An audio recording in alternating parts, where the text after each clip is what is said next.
Bismillahirrahmanirrahim. Assalamualaikum warahmatullahi wabarakatuh. Alhamdulillahilladzi anzala sakinata fi qulubil mu'minin. Wassalatu wassalamu ala asyrafil anbiya wal mursalin. Sayyidina wa habibina wa syafi'ina maulana Muhammadin. Wa ala alihi wa sahbihi ajma'in, amma ba'du. Para pendengar rahimakumullah. Pada kesempatan kali ini saya membahas babus sobri, yaitu bab tentang sabar. Allah Subhanahu wa taala berfirman dalam surah Ali Imran ayat 200. A'udzubillahi minasyaitonirrajim. Ya ayyuhalladzina amanu isbiru wasabiru. Wahai orang-orang yang beriman, sabarlah kalian, wasobiru, kuatkanlah kesabaran kalian. Dalam ayat ini Allah memerintahkan kepada kita untuk sabar dan terus sabar. Kalau ada orang bilang sabar itu ada batasnya, maka dalam ayat ini sabar itu tidak ada batasnya. Kalau orang mengatakan sabar itu ada batasnya, berarti dia tidak sabar. Kita harus belajar dengan sabarnya Nabi Ayub alaihissalam. Awalnya Nabi Ayub alaihissalam ini orang yang kaya raya. Sedikit cerita ya. Tapi kemudian iblis mengatakan, Ayub ini taat, sabar, soleh, bertakwa kepada Allah karena dia kaya. Fasilitas semuanya ada. Wajar kalau dia bertakwa kepada Allah Subhanahu wa taala. Kemudian Allah menguji kesabaran dan kesolehan Nabi Ayub. Nabi Ayub diuji oleh Allah Subhanahu wa taala bertahun-tahun. 18 tahun sakit. Sakitnya sakit kulit yang parah. Seluruh tubuhnya mengalami sakit kulit yang parah. Dia hanya bisa di tempat tidur. Kemudian hartanya yang banyak itu kena musibah. Dia menjadi orang miskin. Kemudian anaknya semuanya meninggal dunia. Tetapi Nabi Ayub alaihissalam tetap sabar dengan ujian Allah. Tidak mengeluh, tetap ikhlas, tetap ridho dengan takdir Allah dan ketentuan Allah. Tetap bertakwa kepada Allah Subhanahu wa taala. Ini yang perlu kita ambil ibroh pelajaran dari kisahnya Nabi Ayub alaihissalam. Diuji oleh Allah, tetap sabar, akhirnya lulus ujiannya, diangkat terus derajatnya oleh Allah Subhanahu wa taala. Allah juga berfirman di dalam surah Al-Baqarah 155, A'udzubillahi minasyaitonirrajim. Walanabluwannakum bisyai'im minal khauf wal ju' wa naqsim minal amwal wal anfusi was samarat wa basyiris sabirin. Dan sungguh kami berikan cobaan kepada kalian dengan sedikit ketakutan, kelaparan, kekurangan harta, kematian, kekurangan buah-buahan, gagal panen, gagal usaha, gagal bisnis. Dan berikanlah berita gembira kepada orang-orang yang sabar. Orang-orang yang sabar akan diberikan kabar gembira, yaitu pahala yang sangat besar.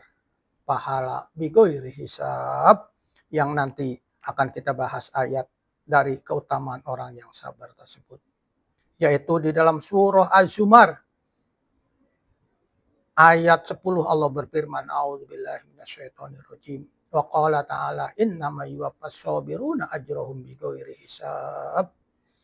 Sesungguhnya hanya orang-orang yang bersabarlah yang dicukupkan pahalanya mereka tanpa batas, tanpa hisab. Kalau puasa sudah diketentukan pahalanya. Kalau sholat sudah ditentukan pahalanya.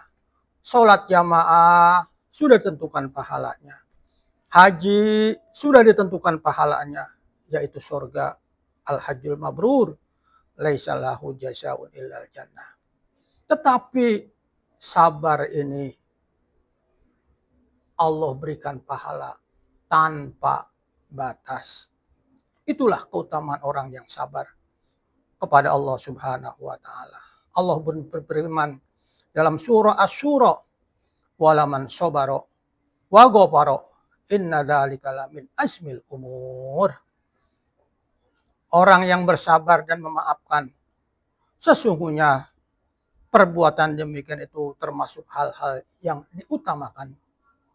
Perbuatan sabar di dalam ayat ini adalah perbuatan yang utama, yang afdol, yang mulia, yang unggul dibanding ibadah-ibadah yang lain. Bigoiri hisab dan juga min asmil umur. Dalam surah Al-Baqarah ayat 2. Surah kedua ayat 153 Allah berfirman, "Ista'inu bis-sabri was-shalah." Jadikanlah sabar dan sholah. Minta tolonglah kepada Allah dengan sabar dan sholah. Jadikanlah sabar dan sholah sebagai penolongmu. Innallaha ma'as-sabirin. Sesungguhnya Allah bersama orang-orang yang sabar. Allah akan mendampingi, menyertai orang-orang yang sabar. Allah akan memberikan pertolongan kepada orang-orang yang sabar. Para pemirsa rahimakumullah, Imam Al-Ghazali mengklasifikasikan sabar kepada beberapa macam. Wasobru ala aujahin, sabar itu ada beberapa bentuk. Yang pertama, sobrun ala ta'atillah, sabar dalam taat kepada Allah. Wasobru an maharimihi, sabar dari meninggalkan larangan-larangan Allah. Wasobrun alal musibah, dan yang ketiga, sabar atas musibah yang diberikan oleh Allah Subhanahu wa taala. Ini bisa kita lihat dalam kitab Muqasyafatul Qulub karya Imam Al-Ghazali di halaman 19. Sabar dalam ketaatan, yaitu sabar dalam ketaatan hukumnya adalah wajib bila berkaitan dengan kewajiban agama. Sholat, kita sabar mengerjakannya. Puasa, walaupun lapar, dahaga, kita sabar mengerjakannya. Orang yang tidak sabar berarti tidak mau mengerjakan perintah Allah.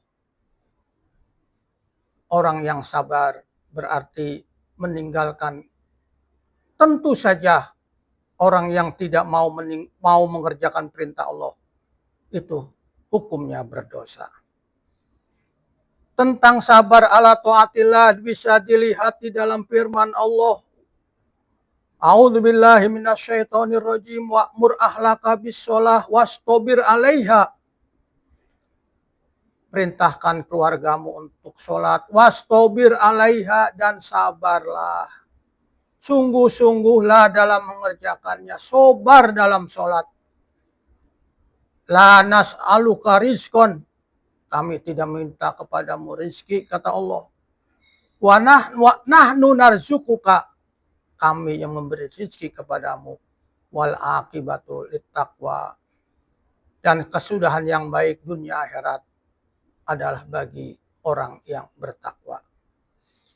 Yang kedua, sabar dalam menjauhi larangan Allah. Meninggalkan yang diharamkan Allah, seperti misalnya judi, miras, berzina. Itu adalah perlu kesabaran. Bahkan sabar meninggalkan yang dimakruhkan adalah dianjurkan. Sabar dalam mentaati Allah dan menjauhi maksiat tingkatannya lebih tinggi dari sabar ketika menghadapi musibah. Ini pendapat Imam Al-Qurtubi. Sabar dalam ketaatan kepada Allah Azza wa Jalla dan sabar menahan diri dari yang diharamkan oleh Allah adalah lebih utama dari sabar dalam menghadapi musibah. Yang ketiga, sabar menerima musibah. Sabar dalam menerima musibah hukumnya wajib. Jadi sabar ala ta'ah hukumnya wajib. Sabar alal maksiyah hukumnya wajib. Sabar alal musibah hukumnya wajib. Bagaimana sabarnya orang yang kena musibah? Tidak mengeluh, tidak marah-marah, ridho dengan takdir Allah, ridho dengan ketentuan Allah. Perlu nggak kita menangis? Ya namanya manusia mungkin ada rasa sedih atas musibah. Di dalam hati ada rasa tidak enak, mungkin ada. Tetapi itu masih ukuran sabar. Seseorang yang menangis dan sedih ketika tertimpa musibah masih termasuk bersabar jika hatinya tetap ridho dengan keputusan Allah. Hatinya ridho dengan takdir Allah dan berserah diri, bertawakal kepada Allah Subhanahu wa taala.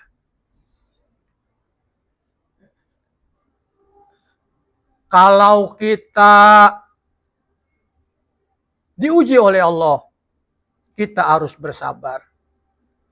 Ini menandakan Allah ingin melihat kualitas diri kita, kualitas iman kita, kualitas ketakwaan kita. Kita beli emas, perhiasan emas. Atau menjual emas, perhiasan emas. Akan diuji dulu. Ini orisinal atau tidak orisinal. Berapa karatnya. Diuji dulu. Kenapa? Karena emas itu barang yang berharga. Kita mau mengambil uang. Atau menukarkan uang. Atau menabung uang. Atau mendepositokan uang. Dites dulu uang kita pakai money detector. Asli atau ada uang palsu di sana. Kenapa? Karena itu barang berharga. Begitu juga kita ini ingin diuji oleh Allah. Allah ingin tahu kualitas ibadah kita.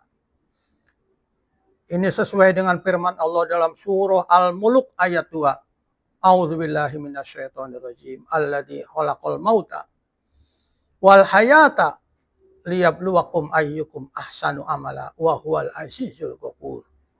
Dialah Allah yang telah menciptakan kematian dan kehidupan. Tujuannya apa? Liyabluwakum. Allah ingin menguji kalian. Ayyukum, siapa di antara kalian ahsanu amala, yang paling baik amalnya. Yang paling ikhlas amalnya. Wa huwal azizul ghafur. Dan Allah itu maha perkasa lagi maha pengampun. Dalam kitab Ihya Ulumuddin, Imam Ghazali menjelaskan bahwa kesabaran memiliki berbagai macam hukumnya. Tidak semua kesabaran yang dianggap baik dan mulia. Tidak semua kesabaran, bentuk kesabaran itu baik dan mulia. Ada beberapa bentuk kesabaran yang malah dinilai tidak baik atau kurang tepat bila kita kerjakan. Kesabaran itu pun sebenarnya harus tahu tempatnya supaya tidak terjebak pada kesabaran yang diharamkan. Wa'lam, ketahuilah anna sobro aidon yankosimu, bahwasanya sabar juga terbagi bi'tibari hikamihi, bi'tibari hukmihi, ditinjau dari hukumnya. Ila fardin, bisa fardu wajib, wa naflin, bisa sunnah, wa makruhin, bisa makruh, wa muharramin, bisa haram. Fasobru anil mahzurat fardun. Sabar dari meninggalkan larangan-larangan Allah, perintah-perintah Allah, itu adalah wajib. Jadi sabar dalam menahan diri dari segala sesuatu yang dilarang oleh Allah adalah wajib. Wa alal makarih naplun. Sementara menahan diri dari yang makruh merupakan sabar yang sunnah. Wasabru alal adal mahzurun. Sedangkan menahan diri dari sesuatu yang dapat membahayakan merupakan perbuatan yang dilarang atau haram. Misalnya apa? Misalnya kita menahan diri ketika disakiti. Misalnya kita di badan kita disakiti orang lain, atau kita mau dibunuh orang lain, atau anak kita disakiti oleh orang lain. Bukan berarti kita diam saja ketika tubuh kita disakiti, tubuh kita dianiaya, anak kita dianiaya. Bukan sabar berarti kita diam saja.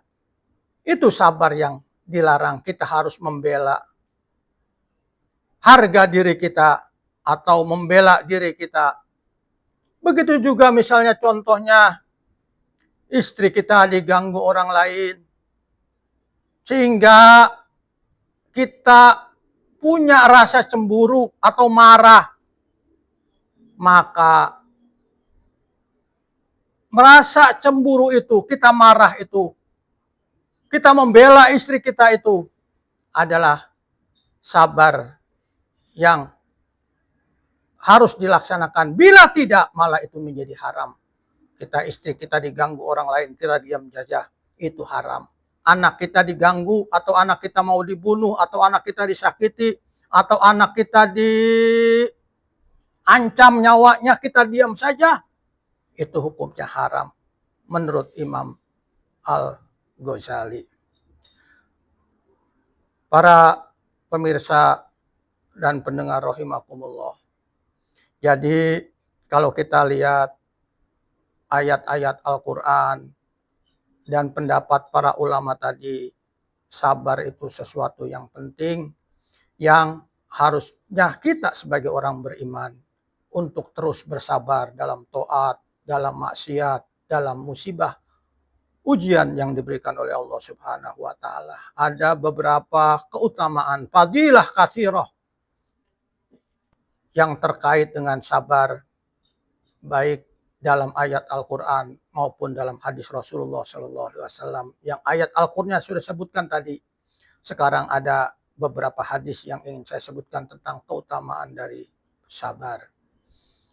An Abi Malik Al-Haris bin Asim Al-Asy'ari radhiyallahu anhu qala Rasulullah SAW, Rasulullah SAW, at-tuhuru satrul iman. Bersuci itu separuh dari iman. Walhamdulillah tamlaul mizan. Dan alhamdulillah itu bisa memenuhi mizan, timbangan. Subhanallah walhamdulillah tamla'ani ma baina samawati wal ard. Subhanallah walhamdulillah memenuhi antara langit dan bumi. Wassolatu nurun, solat itu cahaya. Wassodaqatu burhanun, sedekah itu dalil, bukti. Wassobru dia. Nah, di sini sabar itu fungsinya dia sebagai penerang, sebagai cahaya kita nanti di dunia dan di akhirat. Dia akan menjadi penyuluh kita, penerang kita, lampu kita.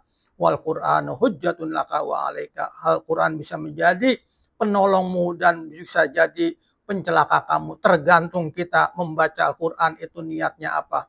Kullun nas yaghdu faiba'i'u nafsahu pamu'tiquha au mubikuha.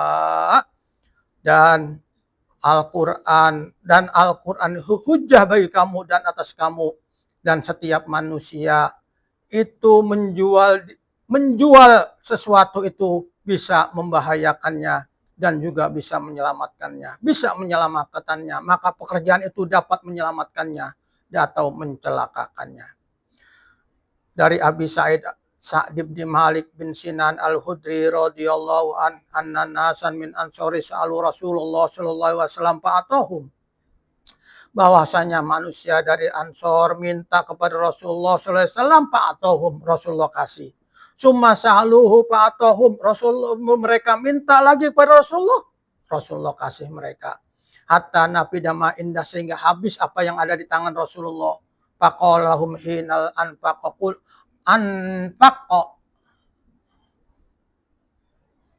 kulla syai'in biyadih, sehingga hilang apa yang ada di tangan Rasulullah. Dan Rasulullah berkata mereka, sebaik-baik seketika kamu infakkan sesuatu yang ada di tangan kamu, ma yakun indi min khairin falan udakhirahu ankum wa may yasta'fif yu'ifuhullah wa may yastagni yughnihillah wa may yatasabbar yusabbirullah. Nah ini wa may yatasabbar yusabbirullah wa man u'tiya ahadun atau an khairan wa ausa'a minas sabri.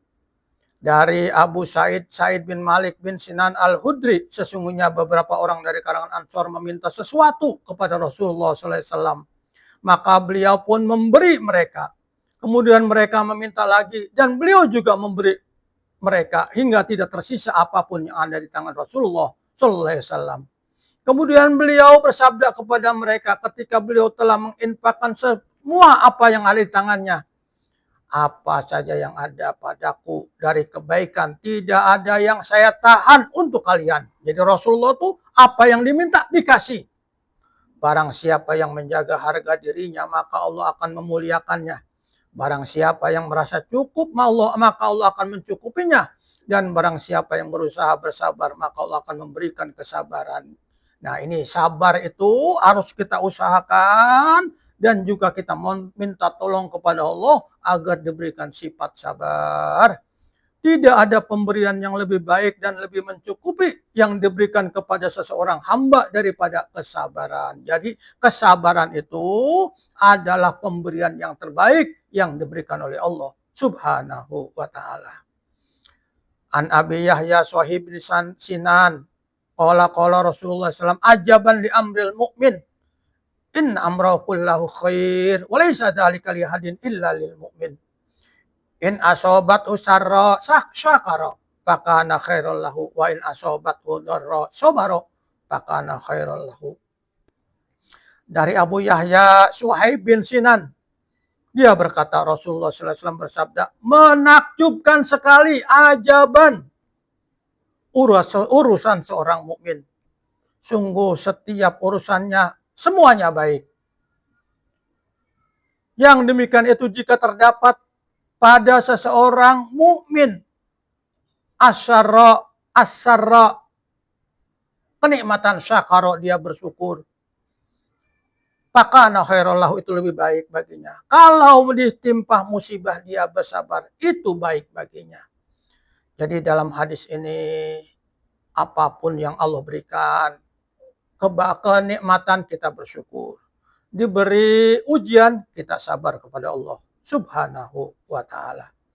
Demikian apa yang dapat saya sampaikan, mudah-mudahan menginspirasi kita untuk terus bersabar kepada Allah Subhanahu wa ta'ala.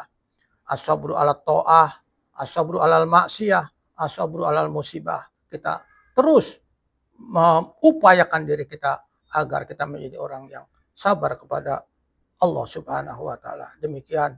Lebih kurang mohon maaf. Hadanallahu wa iyyakum ajmain. Assalamualaikum warahmatullahi wabarakatuh.